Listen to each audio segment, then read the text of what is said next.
ओम शांति। 17 जून 2021 साकार मुरली। शिव बाबा कहते, मीठे बच्चे, तुम पारलौकिक बाप को यथार्थ रीति जानते हो, इसलिए तुम्हें ही सच्ची प्रीत बुद्धि व आस्तिक कहेंगे। प्रश्न, बाप के किस कर्तव्य से सिद्ध होता है कि वह भक्तों का रक्षक है? उत्तर, सब भक्तों को रावण की जेल से छुड़ाना, इंसॉल्वेंट से सॉल्वेंट बनाना, यह एक बाप का ही कर्तव्य है। जो पुराने भक्त हैं उन्हें ब्राह्मण बनाकर देवता बना देना, यही उनकी रक्षा है। भक्तों का रक्षक आया है अपने सभी भक्तों को मुक्ति, जीवन मुक्ति देने। गीत, भोलेनाथ से निराला कोई और नहीं। ओम शांति। बाबा कहते, यह किसकी महिमा सुनी बच्चों ने? गाया जाता है ऊंच ते ऊंच भगवान, और भगवान को ही बाप कहा जाता है। वही इस सारी रचना का रचयिता है, जैसे लौकिक बाप भी रचयिता है अपनी रचना का। पहले कन्या को अपनी स्त्री बनाते हैं और फिर उनसे रचना रचते हैं। 5-7 बच्चे पैदा करते हैं, उनको कहा जाएगा रचना।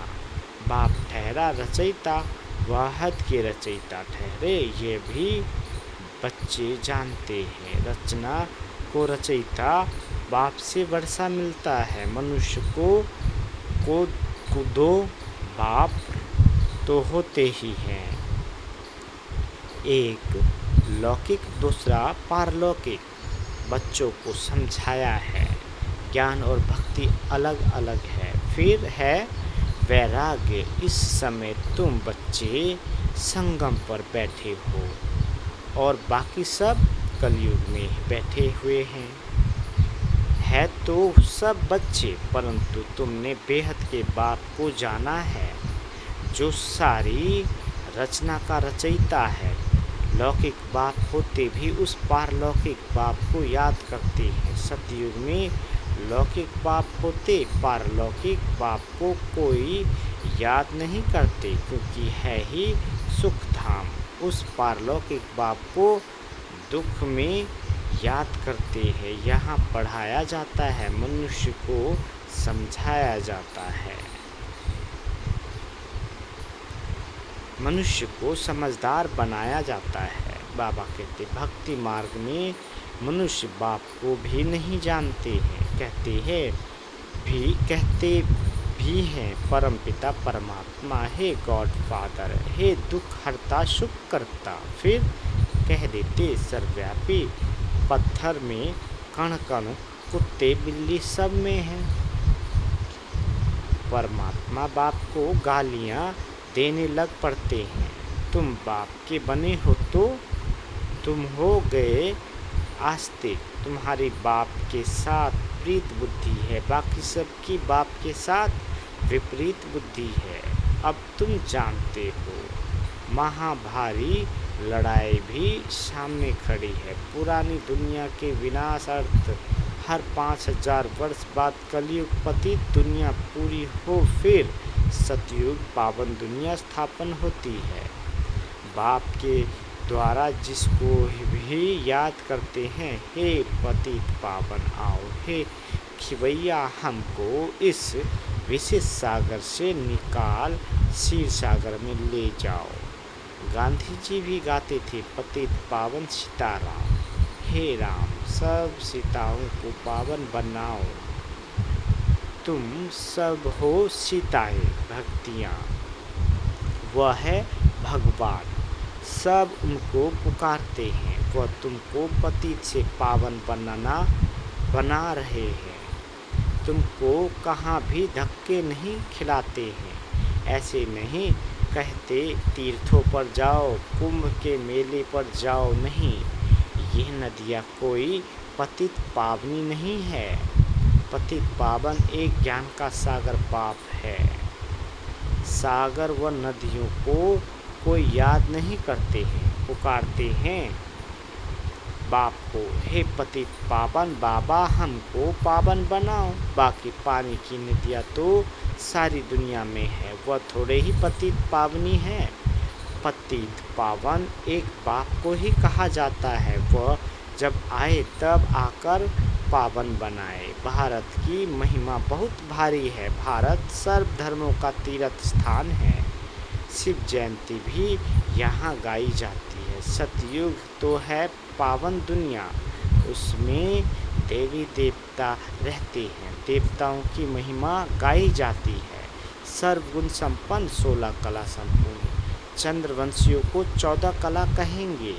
फिर सीढ़ी नीचे उतरते हैं, बाप आकर सेकंड में सीढ़ी चढ़ाए शांति धाम सुख धाम में ले जाते हैं। फिर 84 का चक्र लगाए सीढ़ी उतरते हैं। 84 जन्म कोई ने तो जरूर लिए होंगे। मुख्य है सर्वशास्त्रमयी शिरोमणि गीता, श्रीमद् भगवत माना भगवान की गाई हुई, परंतु भगवान किसको कहा जाता है ये पतित मनुष्य नहीं जानते। पतित पावन सबका सद्गति दाता एक निराकार शिव ही है, परंतु वह कब आया यह कोई नहीं जानते। बाप आपे ही आकर अपना परिचय देते हैं।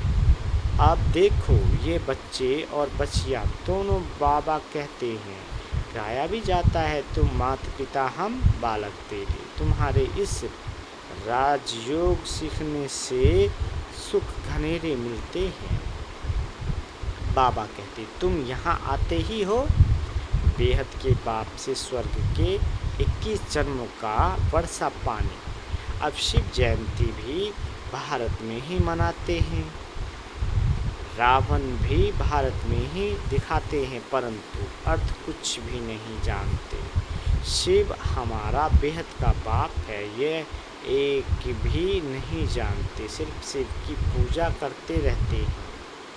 जब सारा झाड़ तमो प्रधान हो जाता है तब बाप आते हैं नई दुनिया में। भारत स्वर्ग था, भारत में ही सतयुग था, भारत में ही अब कलयुग है। बाप समझाते हैं पहले पहले तुम स्वर्ग के मालिक थे, अब तुम 84 जन्म भोग नरकवासी बने हो। अब मैं तुमको राजयोग सिखलाए मनुष्य से देवता पतित से पावन बनाता हूँ। भक्ति मार्ग भक्ति अर्थात ब्रह्मा की रात, ज्ञान अर्थात ब्रह्मा का दिन। तुम ब्रह्मा कुमार कुमारियाँ दिन में जाते हो। इस पुरानी दुनिया को अब आग लगनी है। बरोबर महाभारत लड़ाई है, बरोबर इस महाभारत लड़ाई के बाद ही भारत स्वर्ग बन जाता है। अनेक धर्म विनाश हो, एक धर्म की स्थापना होती है। तुम बच्चे बाबा के मददगार बन आदि सनातन देवी देवता धर्म की स्थापना कर रहे हो। तुम स्वर्ग के मालिक बनने लायक बन जाएंगे तो फिर विनाश शुरू हो जाएगा। यह है शिव बाबा का ज्ञान। यज्ञ फिर शिव कहो व रुद्र कहो, कृष्ण ज्ञान यज्ञ कभी नहीं कहा जाता। सतयुग त्रेता में यज्ञ होता नहीं, यज्ञ तब रचा जाता है जब उपद्रव होता है, अनाज नहीं होगा, वह लड़ाई लगेगी तो यज्ञ रचेंगे शांति के लिए। तुम बच्चे जानते हो विनाश होने बगैर तो भारत स्वर्ग बन न सके। बाबा कहते भारत माता शिव शक्ति सेना गाई हुई है, वंदना पवित्र की ही की जाती है। तुम माताओं को वंदे मातरम कहा जाता है क्योंकि तुमने श्रीमत पर भारत को स्वर्ग बनाया है। अब बाप कहते हैं मौत तो सबके सिर पर खड़ा है, इसलिए अब यह एक जन्म पवित्र बनो और बाप को याद करो तो तुम सतो प्रधान से तमो प्रधान से सतो प्रधान बन जाएंगे। अभी तुम शूद्र से ब्राह्मण बन फिर देवता बनेंगे। यह कोई नई बात नहीं है। कल्प कल्प हर 5000 वर्ष बाद ये चक्र फिरता रहता है। नर्क से स्वर्ग बनता है। पतित दुनिया में मनुष्य जो कुछ कर्म करते हैं वह विक्रम ही बनता है। बाप कहते हैं 5000 वर्ष पहले भी तुमको कर्म अकर्म विक्रम की गति समझाई थी। अब फिर से तुमको समझाता हूँ। मैं परमपिता परमात्मा निराकार तुम्हारा बाप हूँ। ये शरीर जिसका हमने आधार लिया है ये कोई भगवान नहीं है। मनुष्य को देवता भी नहीं कहा जाता तो मनुष्य को भगवान कैसे कह सकते हैं। बाप समझाते हैं तुम 84 जन्म लेते लेते नीचे सीढ़ी उतरते आए हो। ऊपर कोई जा नहीं सकता। सभी पतित बनने का ही रास्ता बताते हैं। खुद भी पतित बनते जाते हैं। तब बाप कहते हैं उनका भी उद्धार करने मुझे आना पड़ता है।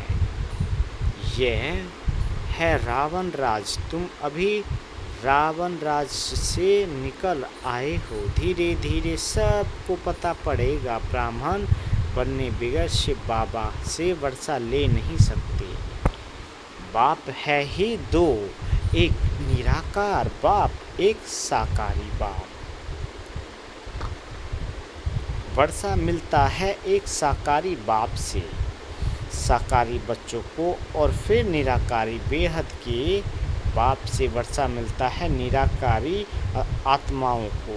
अब तुम बच्चे जानते हो मीठे मीठे शिव बाबा से हमको 21 जन्म के लिए सुख धाम का वर्षा लेने आए हैं। विश्व के मालिक बनते हैं। ग्लोब से कोई हथियार आदि नहीं है। ग्लोब से बाबा कहते हैं योग बल से कोई हथियार आदि नहीं है। तो बाप से योग लगाए विक्रम विनाश कर विष्णुपुरी के मालिक बनते हैं। अब अमर लोक में जाने के लिए अमर कथा सुन रहे हैं। वहाँ अकाले मृत्यु कभी होता नहीं। दुख का नाम निशान नहीं। तुम बच्चे आए हो श्रीमत पर चल बेहद के बाप से बेहद श्रेष्ठ देवी देवता बनने। यह कोई शास्त्रों का ज्ञान नहीं है। दिखाते हैं विष्णु की नाभि से ब्रह्मा निकला। उनके हाथ में फिर शास्त्र देते हैं। बाप कहते हैं ब्रह्मा द्वारा मैं तुमको सारी रचना के आदि मध्य का ज्ञान सुना रहा हूँ। मैं ही ज्ञान का सागर हूँ। गाते भी हैं ज्ञान सूर्य प्रकटा अज्ञान अंधेर विनाश। सतयुग में अज्ञान होता नहीं। वह सचखंड था तो भारत हीरे जैसा था। हीरे जवाहरातों के महल बनते थे। अभी तो मनुष्य को पूरा खाने के लिए भी नहीं है। इंसॉल्वेंट विश्व को फिर सॉल्वेंट कौन बनाए। ये बाप का ही काम है। बाप को ही तरस पड़ता है। कहते हैं तुमको राजयोग सिखाने आया हूँ। नर से नारायण नारी को लक्ष्मी बनाता हूँ। भक्तों का रक्षक है ही बाप। तुमको रावण की जेल से छुड़ाए सुख धाम में ले जाता हूँ। सारी दुनिया में जो ब्राह्मण बनेंगे वही देवता बनेंगे। ब्रह्मा का नाम भी बाला है। प्रजापिता ब्रह्मा तुम ब्राह्मण हो सबसे उत्तम। तुम भारत की सच्ची रूहानी सेवा कर रहे हो। बाप की याद से ही विक्रम विनाश होंगे और कोई रास्ता नहीं है। पतित से पावन बनने का याद से ही खाद भस्म होगी। सुनार लोग जानते हैं सच्चा सोना झूठा सोना कैसे बनता है। उसमें चांदी तांबा लोहा डालते हैं। तुम भी पहले सत्तो प्रधान थे फिर तुम्हारे में खाद पड़ती है। तमो प्रधान बन पड़े हो, अभी फिर सतोप्रधान बनना पड़े, तब सतयुग में जा सके। बाप कहते हैं कोई भी देहधारी को याद नहीं करे। गृहस्थ व्यवहार में रहते एक बाप के सिवाय और कोई को याद नहीं करो तो तुम स्वर्गपुरी के मालिक बन जाएंगे। स्वर्ग अथवा विष्णुपुरी थी, अब रावणपुरी है, फिर विष्णुपुरी बनेगी जरूर।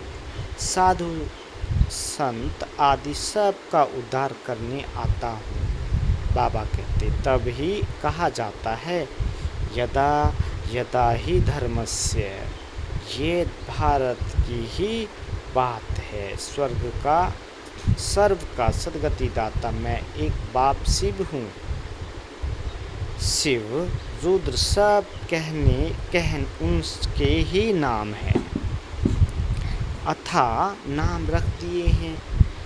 बाप कहते हैं मेरा असली नाम तो एक ही है, शिव। मैं शिव हूँ, तुम सालिग्राम बच्चे हो, तुम आधा कल्प देह अभिमान रहे हो, अब देही अभिमानी बनो। एक बाप को जानने से बाप द्वारा तुम सब कुछ जान जाते हो, मास्टर ज्ञान सागर बन जाते हो। अच्छा मीठे मीठे स्किल दे बच्चों प्रति माता पिता बाप दादा का याद प्यार और गुड मॉर्निंग। रूहानी बाप की रूहानी बच्चों को नमस्ते। हम रूहानी बच्चों की रूहानी माता पिता बाप दादा को याद प्यार गुड मॉर्निंग और नमस्ते मीठे बाबा नमस्ते। धारणा के लिए मुख्य सार। पहला, श्रीमत पर चलकर श्रेष्ठ ते श्रेष्ठ देवता बनना है, सारे विश्व की सच्ची सच्ची रूहानी सेवा करनी है। आदि सनातन देवी देवता धर्म की स्थापना में बाप का पूरा मददगार बनना है। दूसरा, आत्मा को सच्चा सोना बनाने के लिए एक बाप के सिवाय किसी भी देहधारी को याद नहीं करना है, पारलौकिक बाप से सच्ची प्रीत रखनी है। वरदान, अंतर्मुखी बन अपने समय और संकल्पों की बचत करने वाले विघ्न जीत भाव। बाबा कहते कोई भी नई पावरफुल इन्वेंशन करते हैं तो अंडरग्राउंड करते हैं। आप भी जितना अंतर्मुखी अर्थात अंडरग्राउंड रहेंगे उतना वायुमंडल से बचाव हो जाएगा, मनन शक्ति बढ़ेगी और माया के विघ्नों से भी सेफ हो जाएंगे। बाहर मुक्ता में आते भी अंतर्मुख हर्षित मुख आकर्षण मूर्त रहो। कर्म करते भी ये प्रैक्टिस करो तो समय की बचत होगी और सफलता भी अधिक अनुभव करेंगे।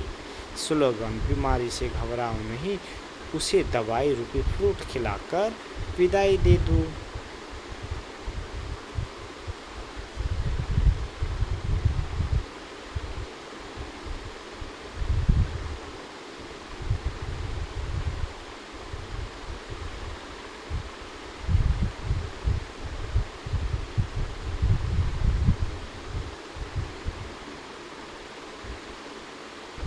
मातेश्वरी जगदम्बा सरस्वती माँ के अनमोल महावाक्य। टाइटल, मनुष्य साक्षात्कार में कैसे जाते हैं। यह जो साक्षात्कार में जाना होता है तो इनकी फिलॉसफी भी बहुत महीन है। ये अंतवाहक शरीर से जाकर घूम आते हैं। जैसे कोई बाहर घूमने जाता है ना, तो ऐसे नहीं घूमने गया तो मरा, वो घूम कर फिर वापस लौट आएगा ना। तो ये भी आत्मा इस बॉडी से निकल अंतवाहक शरीर से सैर करने जाती है थोड़े समय के लिए। इनकी आत्मा उड़ता पंछी है। यह भी आत्मा का काम है जो उनकी रस्सी को, ये भी परमात्मा का काम है जो उनकी रस्सी को खींच दिव्य दृष्टि से उनको साक्षात्कार कराता है। जैसे रात को हम जब शरीर से न्यारी आत्मा हो सुख पथ अथवा स्वप्न की अवस्था में चले जाते हैं तो उसी समय शरीर शांत है तो देह और देह के धर्म भूल जाते, परंतु ऐसे नहीं। कोई शरीर मर गया, फिर जब जागृत में आता है तो उस रात के सपने की अवस्था का वर्णन कर सुनाते हैं। वैसे परमात्मा के साथ योग लगाने से परमात्मा फिर दिव्य दृष्टि से आत्मा को सैर कराते हैं। फिर जब ध्यान से उठते हैं तो वो देखा हुआ साक्षात्कार फिर वर्णन कर सुनाते हैं कि हम ये देखकर आए, तो वह स्वप्न रजोगुण तमोगुण भी होता है। मम्मा कहते ये ध्यान फिर सतोगुण अवस्था है।